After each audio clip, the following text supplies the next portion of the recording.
Each Monday, I go over the biggest risers and fallers in average draft position, aka ADP, in the best ball markets. I'll discuss whether I'm buying or selling these players at their new prices and why. The idea is to get you up to speed very quickly on what's happening out there in drafts and how to adjust.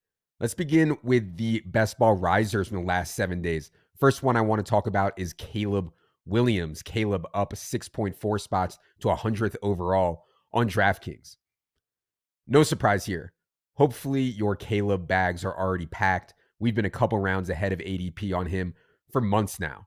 That was partly because he's being dropped into the best weaponry situation ever for a number one overall pick. We don't see teams who get to pick first overall in the draft have DJ Moore, Keenan Allen, Rome Odunze, DeAndre Swift, Cole Kmet, Gerald Everett. So the weaponry is really strong for number one overall pick. And the other part of Caleb is just the kind of prospect we think he is. One of the better quarterback prospects we've seen in a while. And also sneaky rushing ability. Ran for a 7-yard touchdown against the Bengals in the second preseason game. Had a 13-yard run in his first preseason game. You saw him escape the pocket, make an incredible throw down to Rome Odunze. Our rank on Caleb hasn't really moved. We've been at 96 or so on DK the entire time. So, he was such a smash, and also in part because he's so easy to stack. At 100 overall, I'm still buying Caleb, but if the hype blows through that, it's going to start getting tough. I don't want to be taking Dak or Burrow or Kyler. I don't want to take Caleb over those guys, As far as how I think it goes between Caleb Williams and Jaden Daniels, I think on base outcome, average outcomes this season, Caleb is the better fantasy option. But on ceiling outcomes, I think Jaden's is higher just because Jaden Daniels is going to run RPO around the goal line. Caleb is mobile, but Jaden is going to be, or at least can be, a straight runner and score 10 rushing touchdowns. And if that's the case, if he runs for 700 yards and 10 rushing touchdowns, he's going to smash Caleb Williams, obviously.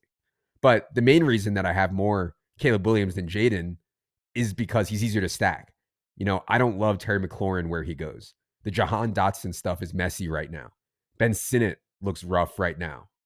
Luke McCaffrey is not great. Whereas with Caleb, Rome Odunze has been one of our biggest positions all summer. DJ Moore, Keenan Allen stuff also. You can do it with Swift. Khalil Herbert I take as well. I'll get to more on the Keenan Allen stuff when we get to the fallers. Second riser to mention is basically all the Chiefs. On Underdog, Rashee Rice is up 7 spots to 46 overall, biggest riser in the top 100. Xavier Worthy is up 6 spots to 58. Pacheco is up again, 3 more to 34. Some can be explained by the Marquise Brown injury. He's down 15 spots to 71 overall this week. I talked a bunch about Marquise Brown, Rashee Rice, Xavier Worthy on last week's Market Monday. This has only gained steam as Rashee, Worthy, Mahomes look awesome in preseason. Still no word on the Rashee Rice suspension. Seems like he's going to mostly, if not all the way, be clean there. Also, no updates on the Marquise Brown injury. So yeah, the Chiefs are steaming extremely hard right now. The one that I want to double click on this week, though, was Isaiah Pacheco. Have talked about him a ton this offseason. The reason he's moving up more now is because, one, more casual players are drafting now, causing running back and quarterback ADP to rise generally. And two, Deneric Prince and Carson Steele, people are realizing they're just not going to be a threat. CEH is still dealing with personal issues. We'll see on him. And there's been no rumors on Jerick McKinnon. So as you saw in the first preseason game when Pacheco played every snap with the starters, including the third downs, you can see how this Pacheco role can become a smash role. The problem is that Pacheco is now going 34th overall on wide receiver heavy, on touchdown heavy Underdog, when we know the Chiefs are going to be one of the most pass happy teams in the red zone. Still, though, I really do think this is an awesome setup for Pacheco. We are slowly removing more and more unlisted work from the Kansas City backfield with each day that goes by that they don't add a McKinnon or another actual RB2. Pacheco is one that I'm okay reaching above our rank for roster construction purposes.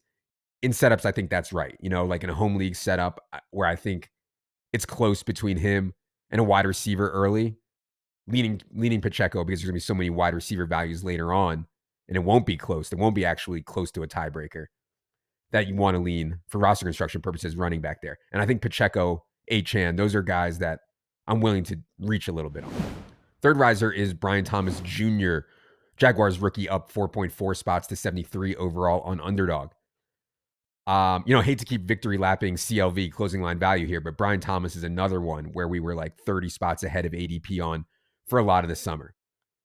Yes, he has some holes in his profile, and the Jaguars have some good target earners in Evan Ingram and Christian Kirk.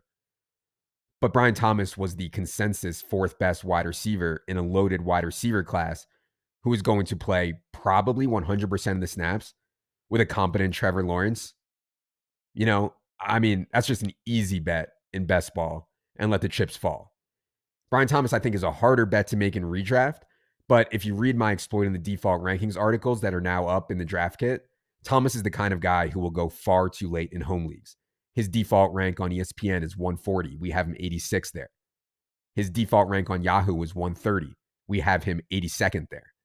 So at those really depressed rankings on Brian Thomas, obviously a fine bet, if not a good bet to make in your home league.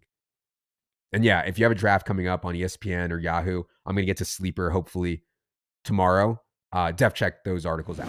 All right, let's get to this week's fallers. First faller to talk about is Keenan Allen, down 2.2 spots to 58 overall on Underdog.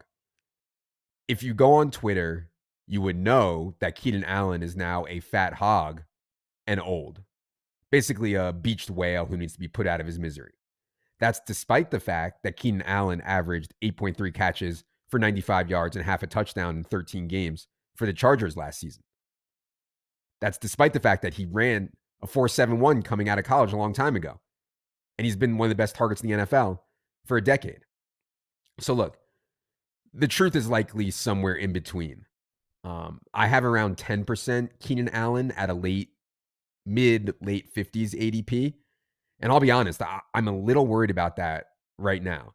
And it's not because I think he's fat, but he is 32 years old. And Rome Odunze simply outplaying Keenan Allen this year is certainly well within the range of outcomes. So I know when Evan and I talked about this last week, we kind of brushed it off. I'm getting a little bit queasier on Keenan Allen.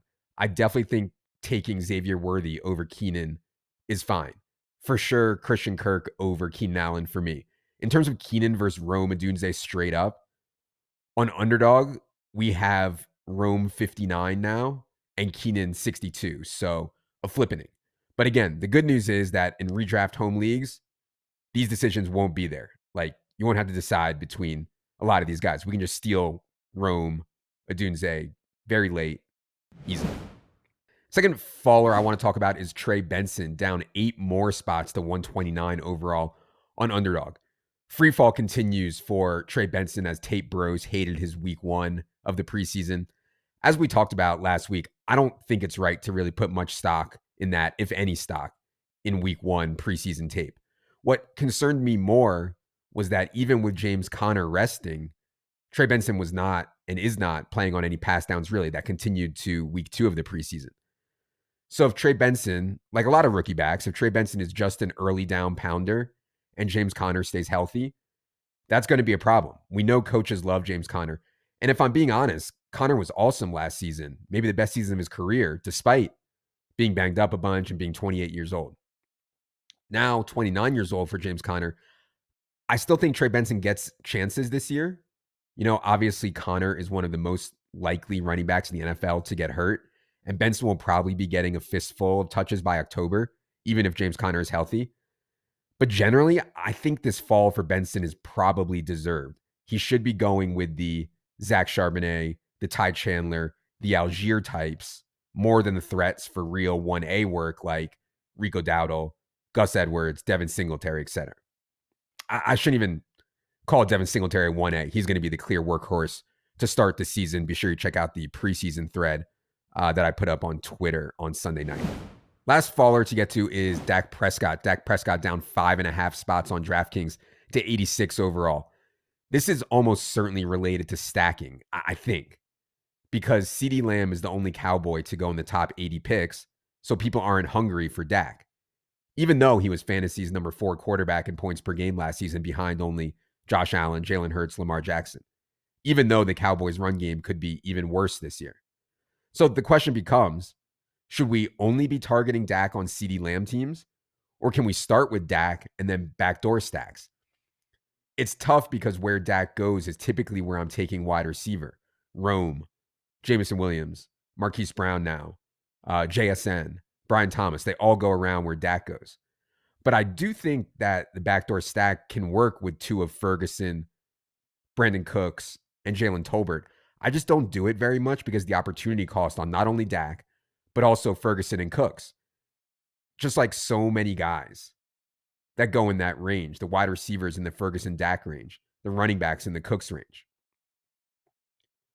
But on Dak, for home leagues, fine with a naked Dak. Fine taking Dak without Lamb in a home league. 12-team league, don't have to worry about stacking. Dak falls too far. Yes, ship Dak to me if I can get him in the 8th or 9th round of a home league. That is going to do it for this week's Market Monday. Be sure you're subscribed to the show on iTunes or YouTube. It is free, and we have a ton coming up. Last week, we had Auction Strategy Show. We had Stefania Bell. This week, we'll have running back plus wide receiver strategy sessions for home leagues, me and Silva's top 24 ranks, and more. Oh, and final full week of preseason DFS and prop starts Thursday. Preseason DFS really is so fun. Check out the details on that product in the menu under the preseason tab. There is a weekly option available. For producer Luke, for editor Jackson, for Jerry, I am Adam. Good luck, everybody.